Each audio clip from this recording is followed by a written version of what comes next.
যে তিনটি রোগ হলেই বুঝবেন যে আপনি একজন জান্নাতি মানুষ। কোন মুসলমানের মধ্যে যদি তিনটি রোগ থাকে, নবীজি বলছে, আমি নবী বলছি, ও ব্যক্তি জান্নাতি হবে। জোরে কোন সুবহানাল্লাহ। এক নম্বর, আমাদের অনেকেই আছে রোগ হলে কয় আল্লাহ শুধু আমাকে চোখে দেখে আর কাউকে চোখে দেখে না, আমাকেই শুধু রোগ দেয় আর কাউকে দেয় না, অথচ জানে না। বুখারীর হাদিস, আল্লাহ রাসূল বলছে যে এই ব্যক্তি অসুস্থ হওয়ার পরে ধৈর্য এবং সহিষ্ণুতার সাথে একটা রাত অতিক্রম করতে পারে, আল্লাহ পাক পরের দিন সকাল হতে না হতেই তাকে সদ্যজাত ভূমিষ্ঠ শিশুর ন্যায় নিষ্পাপ করে দেয়। জোরে কোন সুবহানাল্লাহ। তাহলে শুকরিয়া আদায় করার দরকার আছে। আরেকটি বর্ণনায় আসছে, নবীজি বলছে তিনটি অসুখ থাকে জান্নাতি ব্যক্তিদের মধ্যে সবচেয়ে বেশি। তার মধ্যে প্রথম নম্বর হলো, যেই ব্যক্তির সর্দি জ্বর বেশি বেশি লাগে, সে যদি মুসলিম হয় বুঝে নিও ও ব্যক্তি জান্নাতি হওয়ার আলামত, ও ব্যক্তি জান্নাতি। বিদায় আল্লাহ এই সর্দি জ্বর, ঠান্ডা জ্বর তাকে বেশি বেশি প্রদান করে। জোরে কোন সুবহানাল্লাহ। মিলে গেছে অনেকের জন্য না?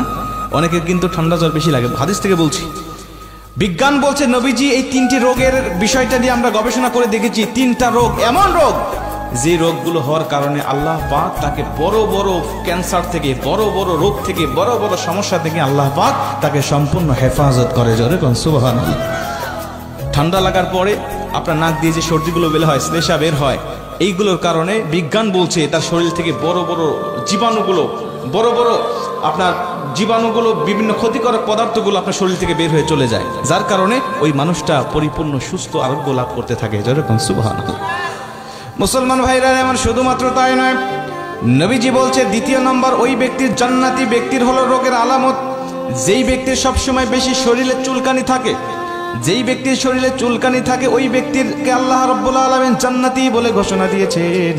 বিজ্ঞান বলছে চুলকানি হলে কেন জান্নাতি হবে? আমরা গবেষণা করে দেখেছি, যেই ব্যক্তির চুলকানি হয় ওই ব্যক্তিকে আমার আল্লাহ বিভিন্ন কুষ্ঠ রোগ এবং শ্বেত রোগ থেকে সম্পূর্ণ হেফাজত করে দেয়। জোরে কোন সুবহানাল্লাহ। জান্নাতি রোগের আরেকটি আলামত সম্বন্ধে নবীজি বলেন, যেই ব্যক্তির চোখ উঠবে, চোখ ওঠা রোগ, এটা হলো জান্নাতি রোগ। নবীজি বলছে চোখ উঠলে বুঝে নেবে সেই ব্যক্তি যদি মুসলিম হয়, সেই ব্যক্তির ভিতরে যদি ঈমান থাকে, ওই ব্যক্তিকে আল্লাহ পাক জান্নাতি বলে ঘোষণা করে দেয়।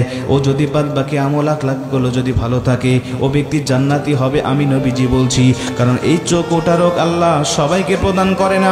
বিজ্ঞান বলছে চোখ উঠলে পরে আমার আল্লাহ রাব্বুল আলামিন ওই ব্যক্তিকে আমৃত্যু পর্যন্ত ভালো রেখে দেয়। ওর চোখে কোনোদিন সমস্যা হবে না, ওর চোখ কোনোদিন অন্ধ হওয়ার সম্ভাবনাও থাকবে না।